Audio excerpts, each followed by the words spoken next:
durante este primer periodo donde la mujer se da cuenta, se hace el primer ultrasonido y se da cuenta que está embarazada más o menos con un fetito como de este tamaño, y es ahí donde entonces empiezan los problemas. Cada uno tiene un niño. Ustedes que han rotado quizás cirugía general, en cirugía pediátrica, una de las cosas que diferencia mucho en la cirugía general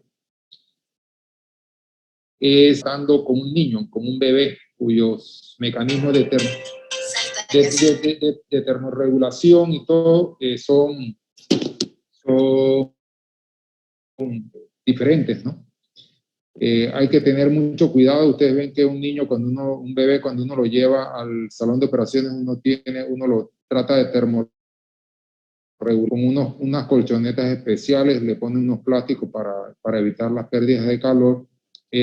Siempre son intubaciones endotraqueales, la gran mayoría. Hay que tener muchos de los insumos que no se pueden usar los adultos, sino que los niños utilizan suturas, catéteres, una serie de insumos que son muy específicos para los niños.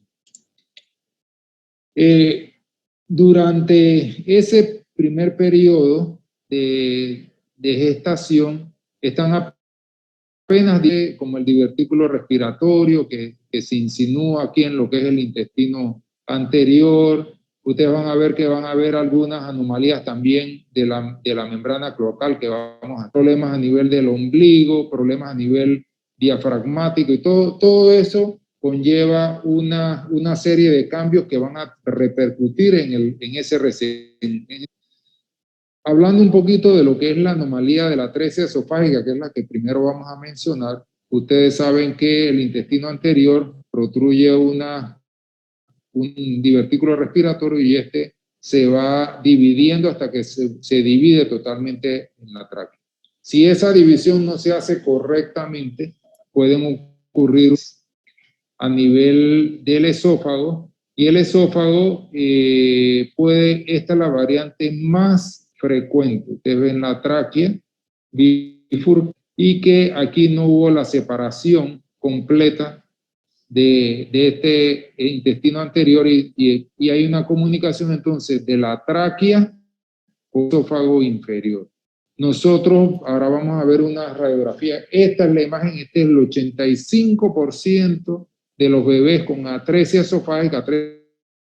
Ven que el saco anterior está totalmente cerrado, y el paciente, el estómago está conectado a lo que es la tráquea. La segunda variante más frecuente que vemos es esta, en la cual no hay una comunicación, pero tampoco hay una unión del esófago.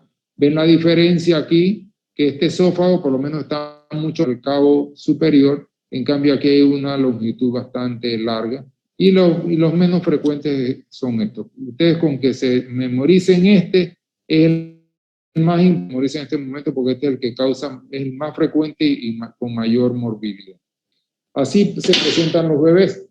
Los bebés se presentan que no pueden, tienen cialorrea, porque al tener la incapacidad de tragar su saliva, en esa bolsita, ellos van a estar salivando con mucho más ansia. Esa saliva se le puede ir a la tráquea, y van a manifestarse entonces con tos, disnea y ahogo, o inclusive ese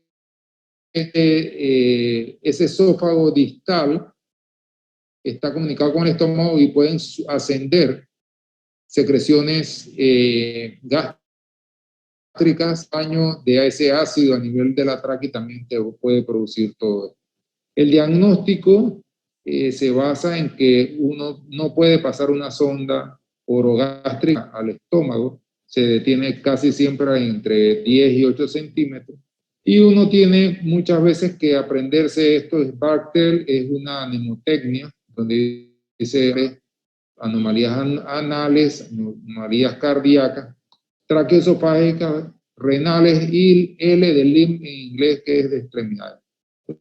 Entonces van a tener una además de esta, y un porcentaje, casi un 10% puede que tengan todas. ¿Qué tenemos que hacer nosotros?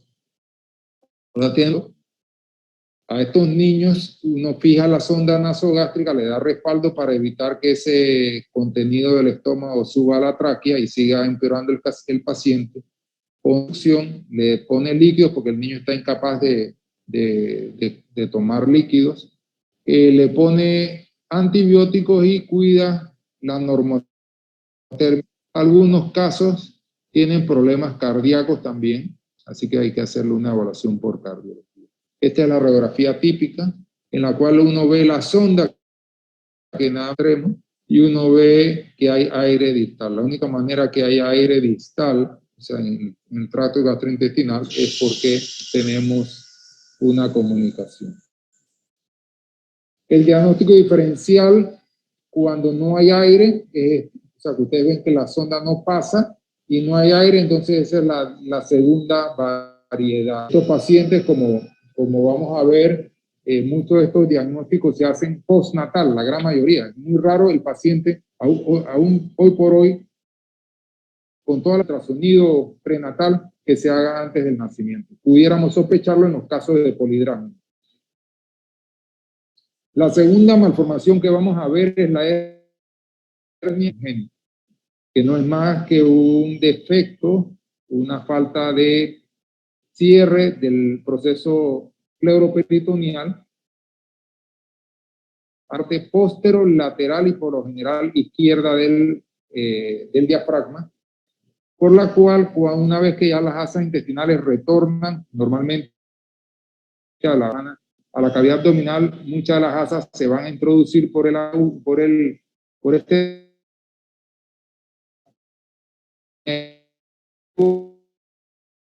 desarrollo normal. Los niños van a tener una hipoplasia pulmonar que a fin de cuentas es lo que puede, lo que determina la morbimortalidad en estos casos. El diagnóstico es un niño que ustedes ven con dificultad respiratoria, va a depender del grado de hipoplasia pulmonar y del compromiso a nivel torácico y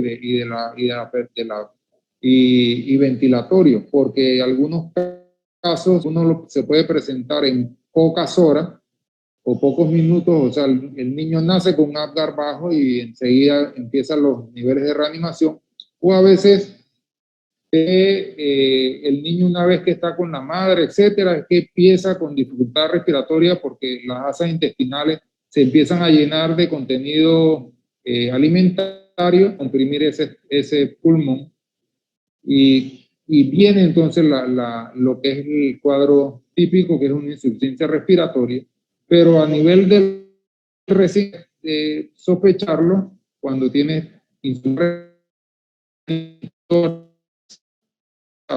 muy excavado como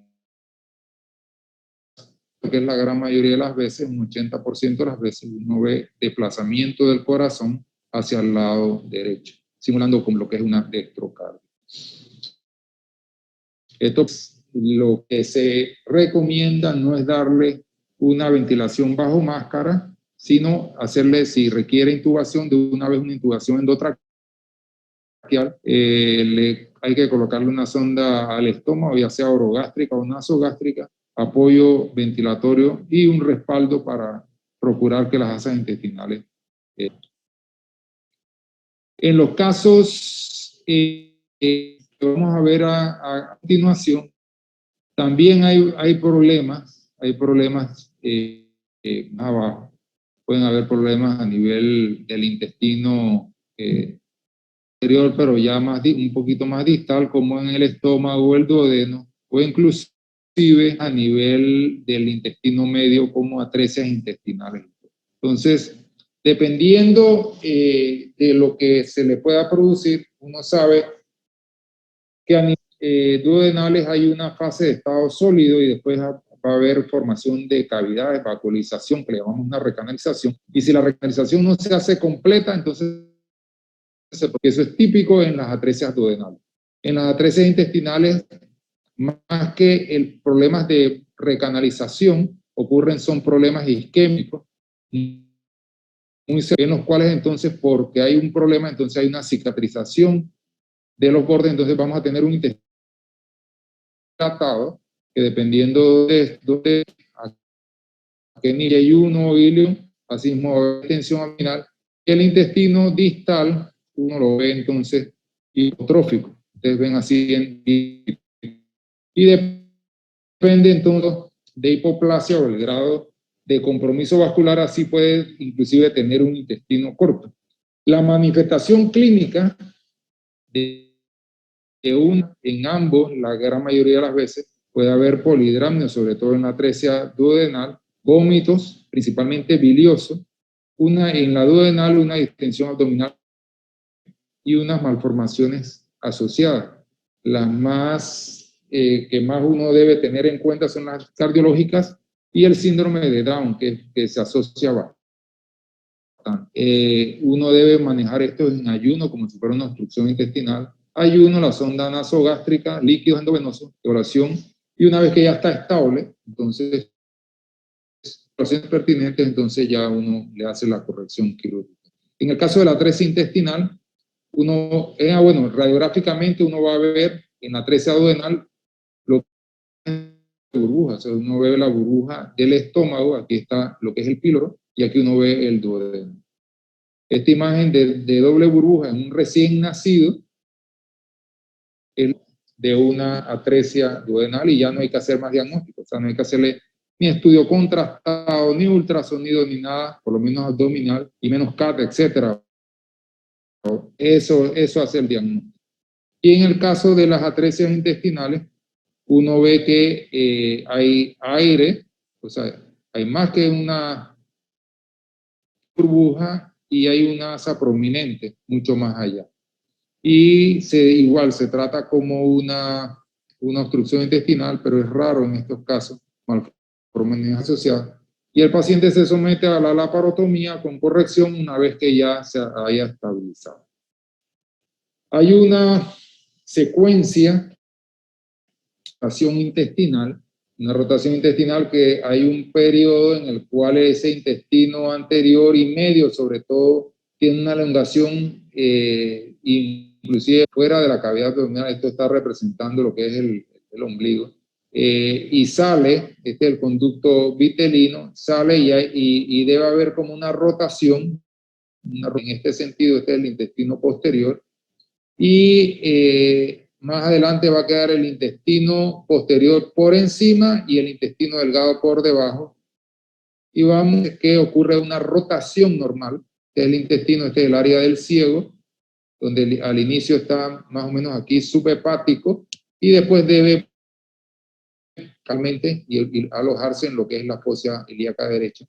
Esto trae como consecuencia que el área del colon derecho, izquierdo, sobre todo el ascendente y el descendente, se fijan y hay como un ángulo, lo que es el famoso ángulo de Treitz, que viene acá, que ha pasado por detrás de la arteria mesentérica, como ven aquí está rotando de izquierda a derecha, y lo ideal es que este termine más o menos del píloro, con lo cual entonces ocurren las fijaciones normales y hay una fijación normal que va desde el ángulo de Treitz hasta la raíz, hasta toda la raíz del mesentérico, hasta lo que es el ciego, lo que causa que haya una, como quien dice, una estabilización, una rotación normal que impide que el intestino quede, como quien dice, muy, cuando esto no ocurre,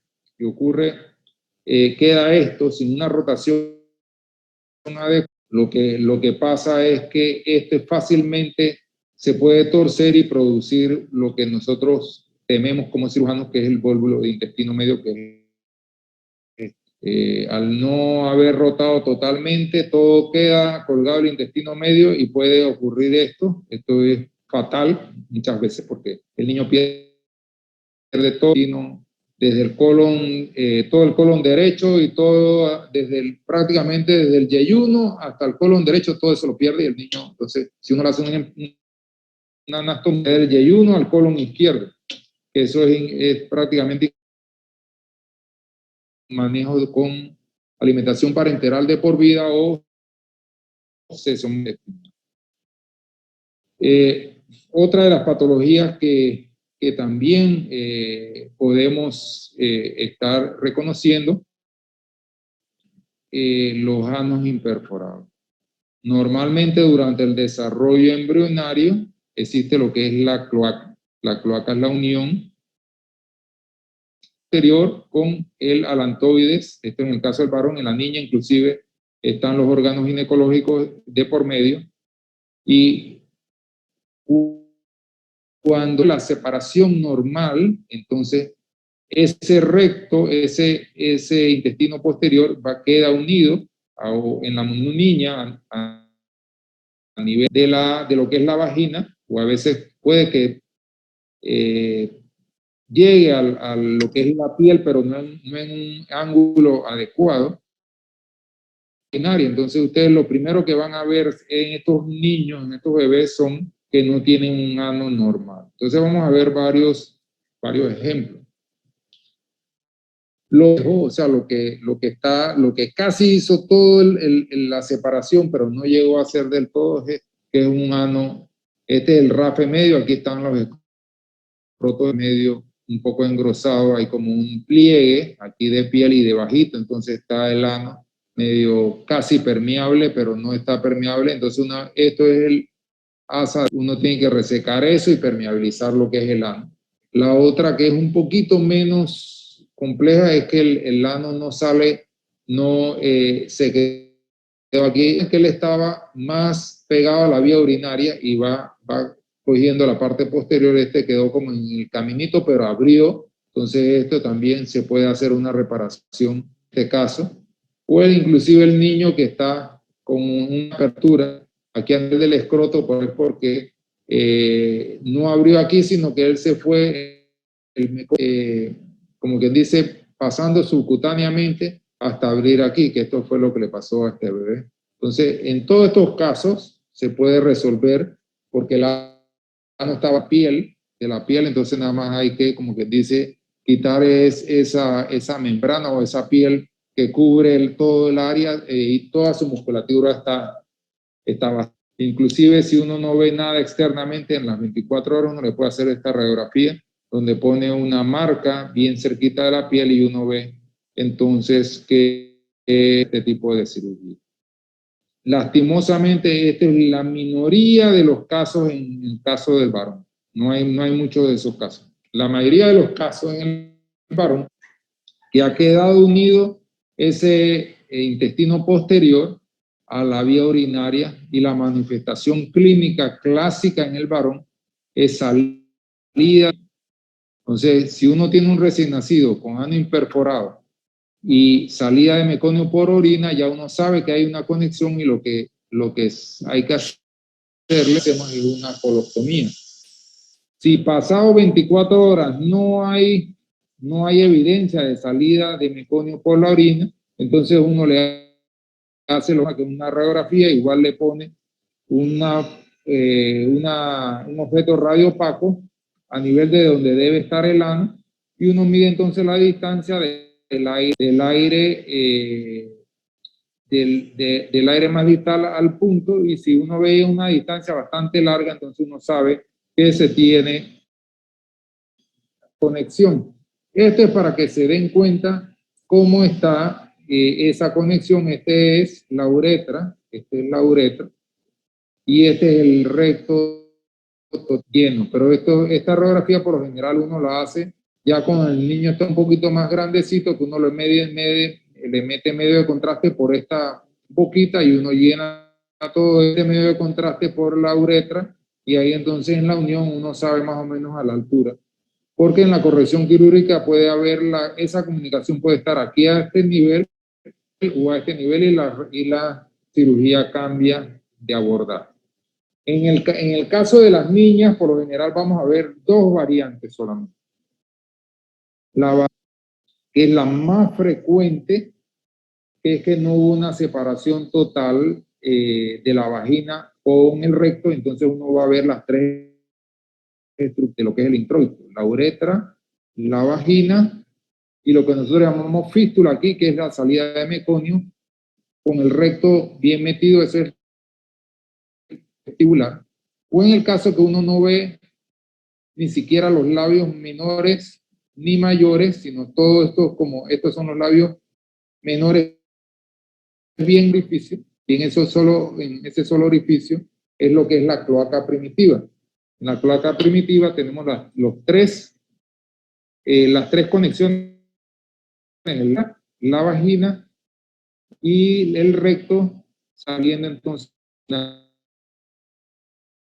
En ambos casos, en todos los casos, el paciente una obstrucción intestinal, se le pone su sonda nasogástrica, lo pone en ayuno, etcétera, y lo traslada entonces a un centro quirúrgico.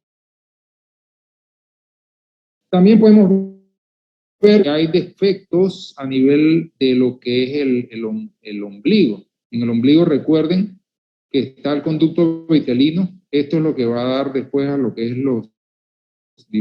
este es el conducto onfalomentérico, y este es el alantoides, que si queda, van a quedar restos de un uraco. Ustedes van a ver cuando se le cae el ombligo al niño, te van a una mucosa aquí en la parte del ombligo y salida de orina cuando es... pero vamos a ver lo que se ve con más frecuencia, que no hay un cierre adecuado de esas estructuras alrededor, y nosotros llamamos de defectos de pared. Cuando ese anillo umbilical no se cierra, sino queda expuesto, pueden ser tanto pequeños, que se llama un falocel. Ustedes ven que hay cobertura, aquí está el cordón umbilical. Aquí ustedes ven que está el cordón umbilical y con una cobertura, esto se llama onfalocel. Pero cuando el cordón umbilical está bien insertado, efecto, como quien dice, paraumbilical, donde hay salida de intestino, muchas veces cuando esa salida ha sido muy crónica, ven el intestino con este color así rojizo, acartonado. Ustedes no pueden identificar bien lo que es el meso, etcétera, porque ha ocurrido una coriamnitis, afecta mucho el intestino en cuanto a su motilidad y función. Otra de las grandes diferencias entre el onfalocele y la gastrosquisis, que el onfalocele vuelve normal, tiene un saco, o sea, tiene la membrana, pero puede estar asociado a otras anormalidades, como en este caso que tenía problemas de sistema nervioso central, cardíacos, problemas aquí a nivel de las extremidades. Este niño falleció por sus malformaciones múltiples. En cambio, la gastrosquisis, como es un solo anillito, si hay protrusión, y esa protrusión se ve comprometida con una especie de torniquete por ese anillo tan pequeño, pueden producir isquemia y con pérdidas intestinales importantes o incluso atresia intestinal. ¿Qué hacer con estos niños? Proteger lo que está extruido, lo que está. Si no importa que estén ustedes deben con plástico, ustedes aquí por lo menos se puede ingeniarse y colocar una bolsa de venoclisis teniendo presente cuidado con el borde tienen que hacer como una especie de pliegue, un doblez para que no quede ningún borde filoso. Y una vez que está colocada la bolsa, ustedes pueden, con una venda de gasa, pueden rodear todo esto para que quede bastante estable y evitar entonces que haya un pliegue, un compromiso vascular en estos intestinos. El niño, proteger lo que es la termorregulación, proteger lo que es la sonda nasogástrica o orogástrica, adecuarle una buena venoclisis, colocarle líquidos, sobre todo los líquidos, hay que doblarlos o triplicarlos inclusive, porque la exposición hace que los niños tengan mayor pérdida de líquidos y trasladar entonces lo antes. Otra de las patologías que por lo general vemos es la ganglionosis o enfermedad de Hirschsprung, que es la falta de migración de las células ganglionares que por lo general van a lo largo de todo el intestino. Eso viene desde la cresta neural y van bajando hasta alcanzar el recto en la de gestación, pero si no alcanzan a nivel del recto, entonces va a producir una manifestación clínica de falta de motilidad y donde no hay las células ganglionares. Entonces, si las células ganglionares lo más frecuente es que estén ausentes a nivel del recto o recto sigmoide. Ustedes van a ver que se una contracción normal y todo hasta a nivel del sigmoides. Y acá entonces el niño, si no evacúa, va a estar, todas las animales van a estar un poco dilatadas y por eso es que el niño se ve distendido, puede estar con vómitos biliosos y que el niño no evacúa. Todo niño, por lo general, sano, que no haya sido modificado por drogas, la mamá puede estar perfectamente meconeando en las primeras 24 horas. Y si es prematuro, inclusive 48 horas. Entonces, si un niño, uno tiene que, como quien dice, ponerle la signo de alarma a este niño, que una de las posibilidades, no es que todos son Hirschsprung, pero una de las posibilidades, o sea, tenemos que hacer el trabajo de descartar esto. Estos niños igual se tratan con una obstrucción intestinal, pero sobre todo, como sabemos que la obstrucción está colónica, uno lo que debe evitar lo que se llama una enterocolitis relacionada a enfermedad de Hirschsprung, que puede ser mortal, porque ese intestino, sobre todo el intestino, se llena de unas heces que hay proliferación bacteriana, se hace como un caldo ahí de bacterias y hay una sepsia y el niño puede morir. Y la única manera de salvar a estos niños es haciéndole unas irrigaciones rectales, o sea, uno le pone un tubito rectal. Quizás lo más inocuo es colocarle una sonda poli, porque es como más delicada, más maleable, más tolerable y no vas a hacerle un daño a nivel de la mucosa ni perforación. Donde lo introduce, uno va a ver entonces una salida de una alta presión de ese contenido gástrico. Uno hace unas irrigaciones con solución salina tibiecita hasta que ya uno descomprime el bebé y entonces uno lo traslada. Ya en las salas de neonatología, lo que vamos a ver, una de las últimas patologías que vamos a mencionar, la más, es la enterocolitis necrosante, que es una entidad que se produce por una insuficiencia vascular temporal, ya sea por se asocia niño, la inmadurez, un sufrimiento agudo que haya tenido. Lo que causa es una pobre irrigación, animación y va a depender de afectación de la misma. Si solamente es mucosa, hay un control de las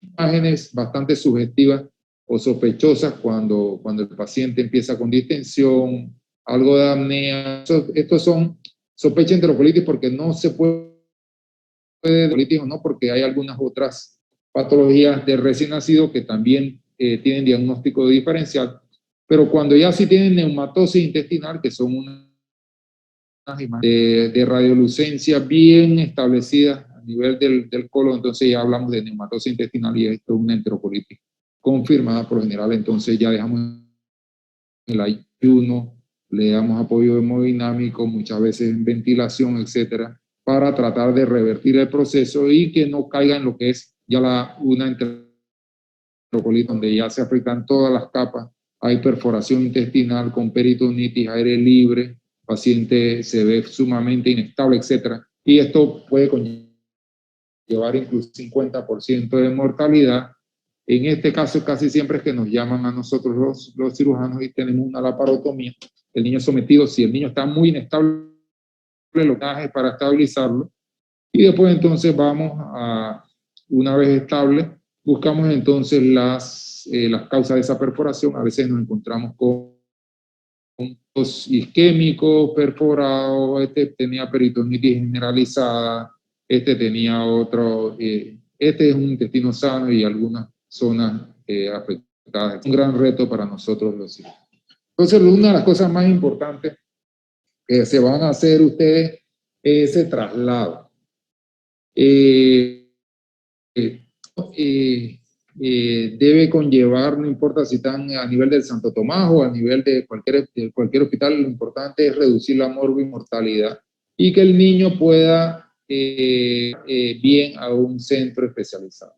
Es importante saber que hay algunas veces que esos niños pueden ser diagnosticados prenatalmente. Entonces, si natalmente una gastrosquisis, un falocele, una hernia diafragmática que sí se pueden diagnosticar, entonces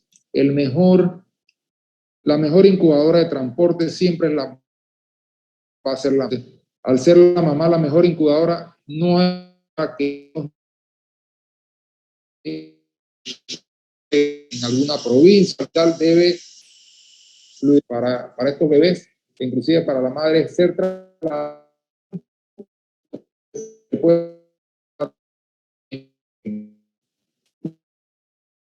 Y si ya me ocurrió, organizándose adecuadamente durante el traslado, entonces uno debe garantizar oxigenación, un acceso, si ustedes canalizan un niño, procurar en esa venotina, ponerle los líquidos que no estén muy fríos, o sea, si uno puede tener las bolsitas que esto tibia sería bueno, la estabilización hemodinámica, si hay que intubarlo, la termorregulación, que esa incubadora esté funcionando, si la incubadora no sirve, por el niño con algodón comprimido, ponerle papel de aluminio, forrarlo con eso, hay que hacer compresivos cuando está indicado. Elegir el medio de transporte, porque saben que si tiene una hernia diafragmática o problemas pulmonares, no es bueno montarse, uno puede agravar la situación. Hay que buscar el equipo, incubadora, la monitorización continua, una bomba de infusión para que no se te tape, sería lo ideal, y drogas e insumos que puedan en un momento dado ya preparadas durante el día. Y entonces pasar lista de todo el equipo y anotar las condiciones clínicas durante. Es importante comunicarse entonces con el hospital, o sea, siempre donde van, o sea, tienen que estarse comunicando, traslado la condición y que la gente esté preparada para poderlo recibir adecuadamente. Luego de este pantallazo de lo que es la parte neonatal, unos minutos entonces para hablarles de los niños que ya están fuera de la edad neonatal. Entonces, me voy a permitir hablarles de lo que son las patologías más frecuentes a nivel de consultorio, que no son urgentes ni nada, sino que son cosas que los padres de familia les va a preocupar o ustedes tienen que decidir cuándo referirlos al cirujano. Entonces, vamos a tocar rápidamente cada una de estas que están en la lista. Una de las cosas más frecuentes es que las hernias inguinales, eso oculto y hay que diferenciarlo también del hidrocele. La hernia es cuando pasa un proceso, ambos son el proceso vaginal y permeable. El proceso vaginal es algo normal durante lo que es la formación del testículo y la madurez, etcétera, que debe cerrar espontáneamente, pero si no cierra espontáneamente, entonces como en este caso se puede haber, como quien dice, pasaje de líquido y rodear ese testículo, entonces se forma una colección alrededor de lo que es el testículo. Si el proceso vaginal es bastante amplio, puede permitir el pasaje de un asa intestinal, que por lo general el niño llora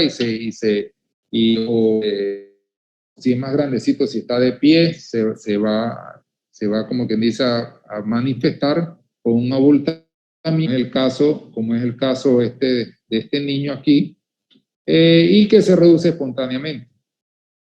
Cualquier hernia hay que operarlo, o sea, eso no es que va a cerrar, hay que operarlo en los niños, es una cirugía ambulatoria la mayor parte de las veces, a menos que el niño tenga riesgos adicionales, y todos se hacen con anestesia general. Y lo que consiste es en cerrarle, o sea, reintroducirle todas las asas intestinales y cerrarle lo que es el proceso vaginal para que no vuelva a ocurrir.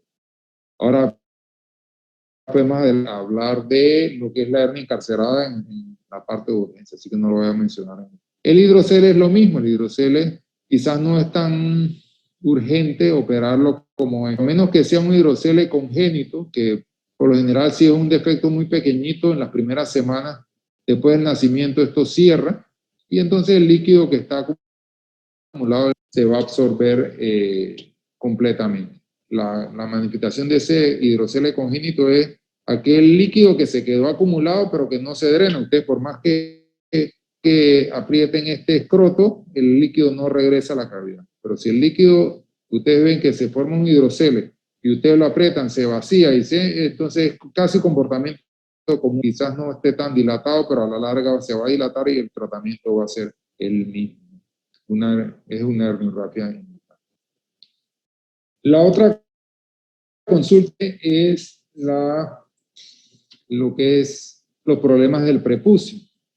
Como ven aquí, lo normal, fimosis fisiológica ocurre hasta los 3 años, una fimosis fisiológica. Solamente el 3% el 5% de los recién nacidos es capaz de retraerle completo el prepucio sobre el glande, porque es normal que ocurra una adhesión, una adhesividad, un 20% a los 6 meses, así como ustedes, el 90% a los 3 años.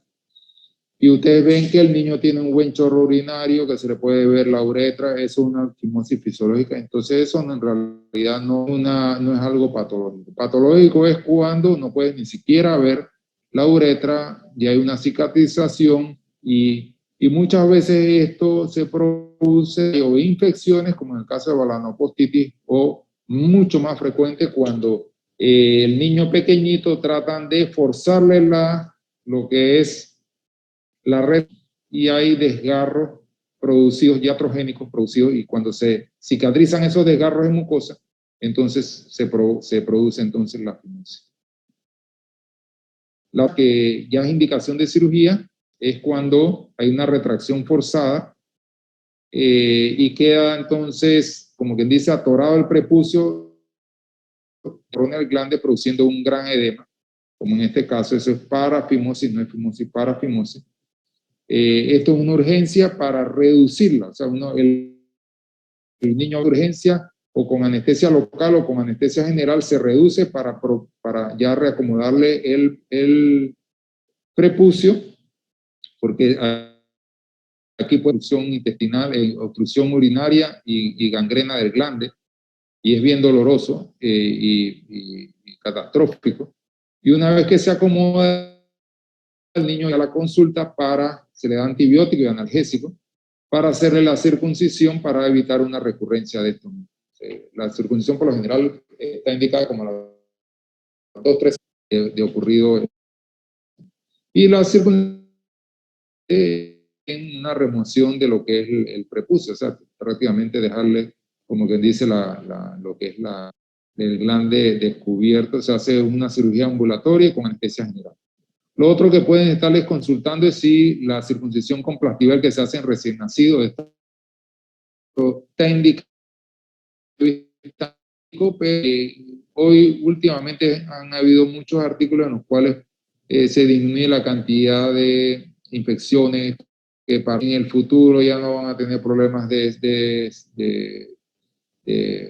problemas de infecciones, problemas del prepucio más que todo.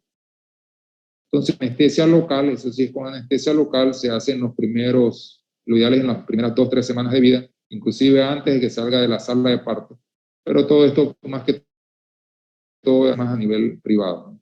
El niño se le deja ese anillito y el anillito días después se está desprendiendo, como en este caso de estos niños que ya todo eso se desinfla. La verdad es que es un conveniente. Lo otro es la hernia umbilical. La hernia umbilical hay una incidencia bastante grande. Como quien dice saber es que la mayoría, el 80% de los niños cuyo defecto es menor de 1 centímetro o centímetro y medio, cuando están en la infancia, van a reducirse espontáneamente. O sea que no hay ningún apuro de operar estos niños, y el cierre por lo general ocurre hasta si la indicación quirúrgica es de los 4 años en adelante. Hay que evitar muchas leyendas urbanas en el uso de monedas o eso, que lo que pueden hacer es debilitar esta piel y causar problemas. Igualmente esto se hace con cirugía ambulatoria y anestesia general. Entonces, lo recomiendo cuando no, estos niños una vez que ya alcanzaron los 2 años y no se les está, ya es hora de estarlos repitiendo para que lo vayan vigilando y buscar entonces el mejor momento para la cirugía. Y lo último que vamos a ver es lo que es la criptorquidia, es la falta de descenso testicular, o sea que el niño, alguno de los dos testículos no está a nivel del escroto. Y hay que diferenciarlo en el testículo que uno palpa a nivel del o el testículo que no se palpa, entonces por eso que debemos hablar de testículo no palpable cuando no se palpa por un testículo no descendido. Ambos tienen riesgo de torsión, cáncer e infertilidad. La reparación idealmente debe hacerse antes que cumpla los 2 años. A partir de los 2 años de edad empiezan a ocurrir por ese aumento de temperatura, porque hay una diferencia casi de 1 centímetro, lo que es la temperatura a nivel inguinal, que es el del escrotal, y el aumento de temperatura tiene riesgo de dañar lo que son las células del testículo y tener problemas más adelante.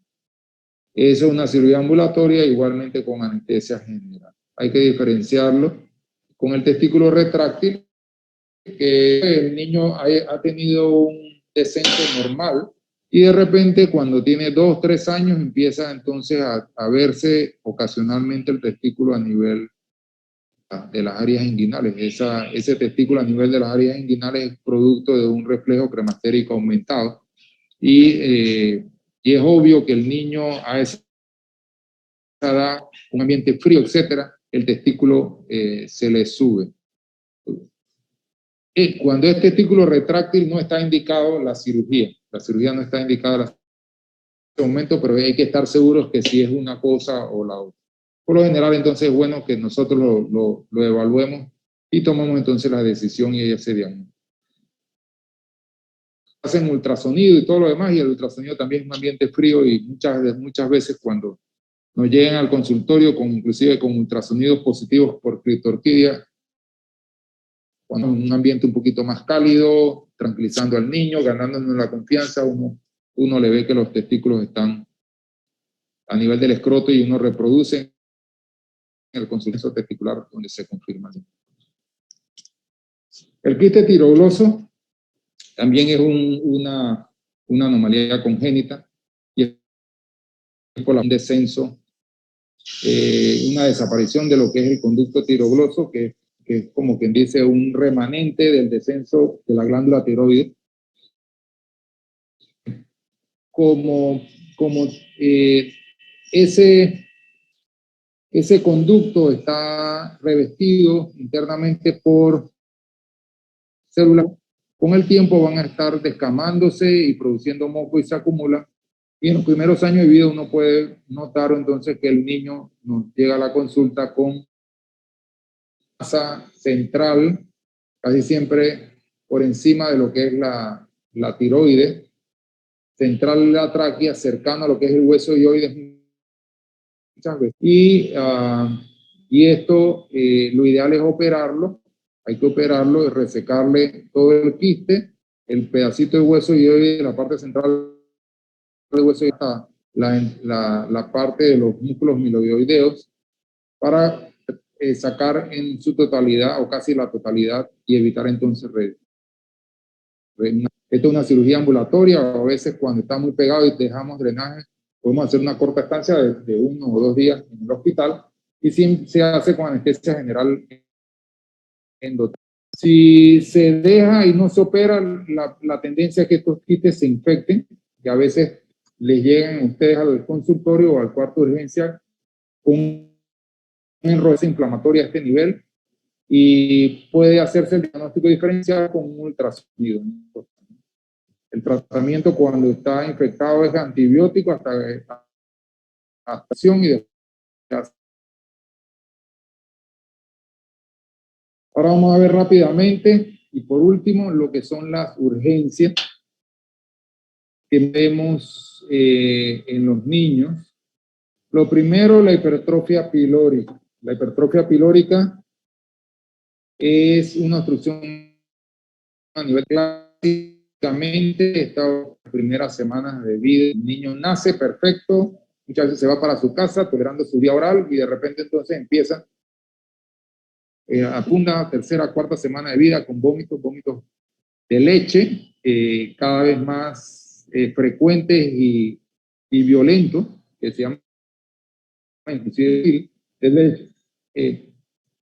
Cuando uno sospecha, lo ideal es hacerle un ultrasonido, el diagnóstico ahorita, y se hace un ultrasonido donde se ve un engrosamiento del músculo pilórico, más de 4 milímetros o más, y un aumento, alargamiento del canal 15 milímetros o más, y eso hace el diagnóstico. Por lo general hay que corregir el desequilibrio hidroelectrolítico y después entonces hacerle lo que es la piloromiotomía extramucosa para ese músculo a todo lo largo, restando dudoso, donde el ultrasonido no es concluyente, es una serie esofagostrodenal, como en este caso, donde se retiene el medio de contraste. El otro diagnóstico diferencial a veces es reflujo, ¿no? Entonces sale negativo, uno le puede hacer la serie para demostrar entonces que es reflujo gastroesofágico. La invaginación intestinal es una evidencia que vemos con bastante frecuencia, inclusive más que la hipertrofia del píloro. Lo puede ocurrir en el intestino, pero lo clásico es que el intestino delgado, a nivel de ilion, se meta en el intestino grueso y produzca una especie de pinzamiento donde original, vómito, dolor hipocólico. Si uno no hace el diagnóstico temprano, esta asa se dematiza, se empieza a sufrir, a producir moco con sangre, y es la manifestación clásica de heces con sangre y moco, o jalea de grosella. O sea, así, como que dice, sospechar el diagnóstico. El ultrasonido es el diagnóstico de elección, y nos sirve inclusive terapéutico si el diagnóstico lo hacemos explicaciones. Por lo general, los primer día o primer día y medio, hasta 48 horas después, tenemos muchas veces oportunidad. Porque uno le hace un enema con solución ultrasonográfica, uno puede ver cómo entonces esto se va reacomodando. Aquí está la columna de hidrostática, va a empujar, reacomodando, y ya se resuelve, como en este caso ven. Aquí se ve abultado lo que es el ciego, y aquí metido entonces el intestino.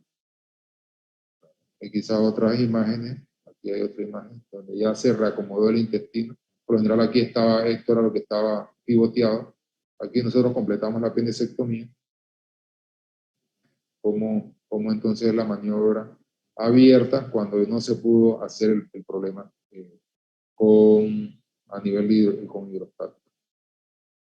Por lo general, grafía simple, una obstrucción intestinal. Y una vez que le hacemos el ultrasonido, se confirma entonces el diagnóstico. Así como vimos lo que es la rotación o la malrotación, esto es algo que ocurre a nivel de los niños. Puede ocurrir a cualquier edad, pero predominio menor de 2 años, vómitos biliosos, cólico intestinal. Entonces, si ustedes tienen que le llega al cuarto de urgencia con vómitos biliosos, no hay explicación, y lo ven como que tiene poco tiempo de estar vomitando muy grave, ese niño hay que descartar que no tenga un volver intestinal, y la manera más fácil de descartarlo, o le toman una placa simple de abdomen, que tiene el estómago dilatado con unos bolsillitos de aire, o sea, el estómago le pone una zona nasogástrica, está bilioso. Si siguen con dudas, le hace drenar con medio hidrosoluble, y ustedes ven entonces esto cómo está de torcido. Está torcido aquí a nivel del duodeno, y esta es la placa que les enseñé recientemente. Esto hay que correr, ayuno, sonda, corregir el desequilibrio, cruzarlo, coordinar con intensivo y todo lo demás para tratar de salvarlo. No podía quedar por fuera la apendicitis aguda, es algo muy frecuente en los niños. Es raro en menores de 2 años, pero de 2 años para cualquier dolor en fosa ilíaca derecha o en cuadrante inferior derecho, que tenga más de 4, 5, 6 horas de evolución, hay que descartar que no sea una apendicitis contraria. Puede estar asociada a hiporexia, náuseas, vómitos, fiebre, etc. Lo importante es la sospecha. Se puede pedir un ultrasonido, un hemograma, un PCR, un urinálisis. Si hay duda, se pide el ultrasonido. Si inclusive el ultrasonido, observación del paciente y se vuelve y se reexamina. Hay que corregir siempre el desequilibrio hidroelectrolítico, y ya cuando está el diagnóstico hecho, hay que iniciarle y operarlo lo antes posible, una vez que ya está corregido, haya corrección y los antibióticos. Hay una entidad que se llama plastrón apendicular, que por lo general apéndice ya complicada, que tiene muchos días de evolución, casi siempre de 5 en adelante. En los niños a veces es bien difícil la historia, sobre todo en los niños pequeños, que la mamá dice 2, 3 días, pero el niño o nadie se había dado cuenta y ya tiene mucho más. Entonces es importante que ustedes indaguen en la historia, porque ya apendicular es como un proceso inflamatorio, una masa inflamatoria producida por una perforación del apéndice, pero que las adyacentes al apéndice están todos bloqueando el proceso infeccioso para que no haya una extensión más allá del área periapendicular. Y antes nosotros teníamos la tendencia a operar apendicitis que nos decían apendicitis que entramos, pero en los casos de plastrón apendicular, que es como si uno tuviera unos pescados con despegarlos rápidamente a sí mismo, los asas intestinales que estaban todos pegadas, las despegamos y producíamos, eran desastres, con perforaciones intestinales innecesarias. A veces los pacientes quedaban con que era innecesario, y hoy sabemos que tenemos que darles antibióticos de amplio espectro, esperar con paciencia. Si tienen inclusive algunos abscesos intraabdominales, se pueden drenar percutáneamente. Y estos pacientes, por lo menos el manejo que hacemos nosotros acá en el Hospital del Niño, una vez que ya mejoran, le hacemos una apendicectomía diferida a las 10 a 12 semanas tarde. Les dije que le iba a hablar de la hernia inguinal encarcerada, que es aquel niño que llegó con un bulto, con náuseas, vómitos, un dolor. Y aquí lo más importante que no solamente el asa intestinal está siendo sufrida, que puede provocar gangrena, sino que esto está comprimiendo los elementos del testículo, las arterias contra el pubis, y puede provocar una isquemia de ese testículo. Entonces, esto es una emergencia, tratar de reacomodar, de reducir esa asa intestinal atorada. Entonces, si tienes dudas, si es hidrocele pero a veces la clínica ya agórica, uno o sospecha, tiene que ponerlo en Trendelenburg para tratar de que el contenido intestinal se drene a la cavidad, se desinflame por bolsitas de hielo, inclusive sedarlo para que se relaje el paciente y pueda este anillo tratar de relajarse un poco, disminuir el edema, y el paciente entonces se reduce. Lo que hacemos nosotros es que le ordenamos eso, y si no se ha reducido, ya como a los 20 minutos, media hora, vamos y le hacemos una maniobra para tratar de reducir.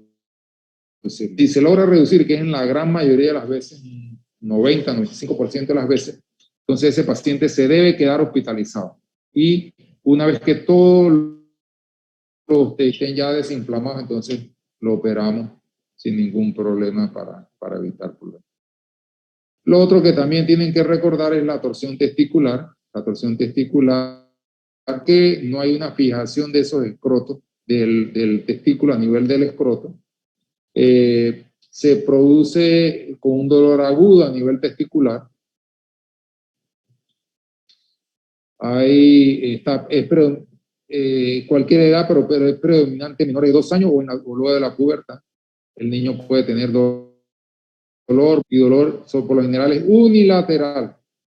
Es importante que ustedes, tanto para las hernias inguinales como para la torsión testicular, un niño abdominal y vómitos y todo, le examinen los genitales, porque no es extraño a veces que tiene hasta obstrucción intestinal y todo, y lo que vemos es una hernia encarcerada, un dolor abdominal, vómitos y todo, y lo que tiene es un escroto agudo. Ustedes van a ver un escroto hipersensible. Si tienen un reflejo cremastenuido, un edema testicular, el diagnóstico ideal se hace con ultrasonido Doppler, donde se ve una simetría del flujo, y debe hacer una exploración escrotal urgente, opexia bilateral, porque puede tener el mismo defecto del contralateral, y una orquiectomía en el caso que no sea viable ese testículo. Abdominal cerrado, los niños no están exentos de accidentes, ya sea en deporte, que van de peatón, van dentro de un automóvil, bicicleta, haciendo deporte, etcétera, peleando con los hermanitos, pueden llegar con un trauma toracoabdominal cerrado. Entonces ustedes, cuando estén en el cuarto de urgencia, una de las cosas que primero tienen que identificar es a qué hora ocurrió, cómo ocurrió y dónde se golpeó, porque eso es lo que les va a determinar a ustedes la conducta a seguir. El mecanismo de trauma fue que el niño estaba dentro de un automóvil con cinturón o sin cinturón, si salió del carro, si hubo otro carro, si iba cargado, etcétera, etcétera, o si se cayó de un balcón, de cuántos pisos se cayó sobre arena, se cayó sobre cemento, iba a montar una bicicleta como compañero, se golpeó con el timón, etcétera, etcétera. O sea, porque eso nos va a determinar la gravedad y el mecanismo del aceleración, de aplastamiento, etcétera, etcétera, etcétera. Eso te lo pueden estudiar en los libros de trauma. Lo del tiempo es importante porque no es lo mismo que ocurrir que ocurrió hace 5 días, no es lo mismo. El paciente depende de la estabilidad emocional. Y lo otro también es que le han hecho. No es lo mismo que se cayó hace 2 días, pero lo operaron y ya le pusieron líquido, a que se cayó hace 2 días y no le han puesto ni una gota de nada. Entonces, va a depender de todo ese tipo de cosas y tienen que reordenar siempre el ABCDE. Es sumamente importante proteger lo que es la columna, tratar de hacer lo que se ve aquí, o sea, tenerlo para estabilizarlo. Y si ustedes quieren, anteriormente niños con traumas severos, había ruptura de hígado, ruptura de vaso, etcétera, uno lo primero que hacía era una laparotomía. Hoy por hoy, si uno está en un centro donde tiene apoyo de intensivo, banco de radiología, etcétera, la gran mayoría, 90% de los casos, aunque tengan ruptura de hígado, ruptura de vaso, etcétera, se puede manejar conservadoramente, pero tiene apoyo de multidisciplinario. Y eso es lo que quiero que se queden en la mente. Es importante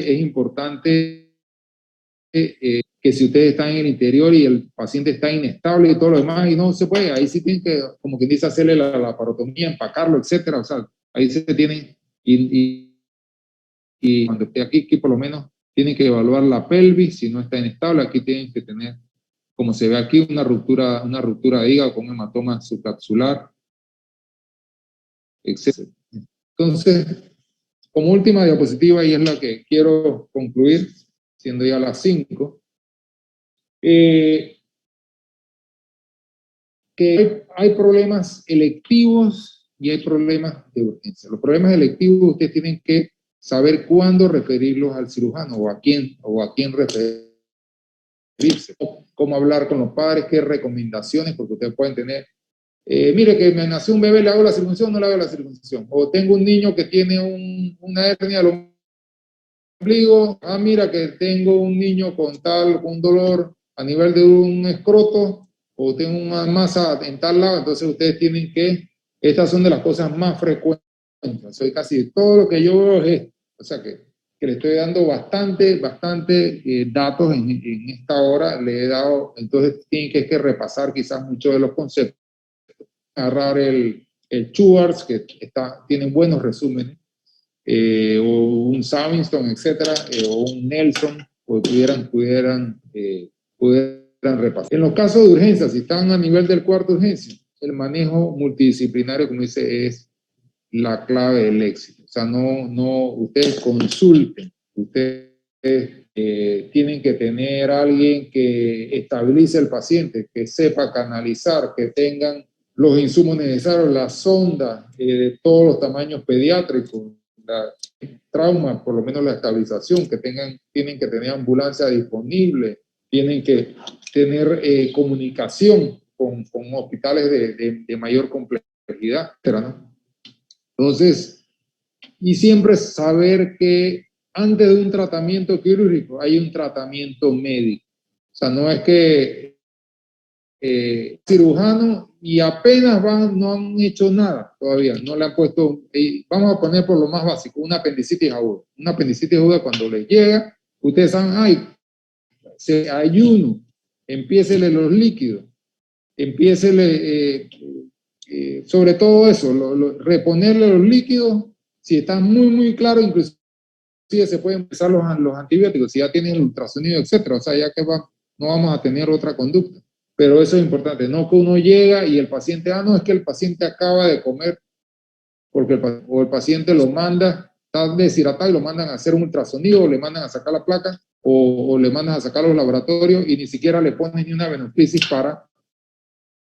entonces, esos son los conceptos que me gustaría que tuvieran presentes cuando van a atender a alguno de esos pacientes. Y si tienen alguna duda, como quien dice, consulten, ¿no?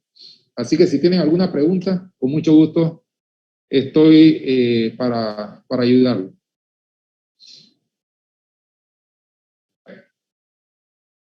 Se acabó el tiempo.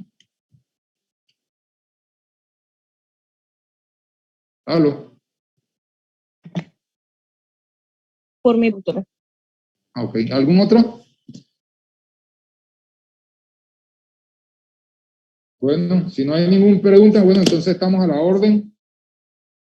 No sé, Jacob a veces los pone a rotar acá en el hospital del niño conmigo, etcétera, pero bueno, me dio mucho gusto entonces de poderles brindar algunos de mis conocimientos. Que tengan un feliz fin de semana. Pronto. Gracias, doctor. Muchas gracias, doctor.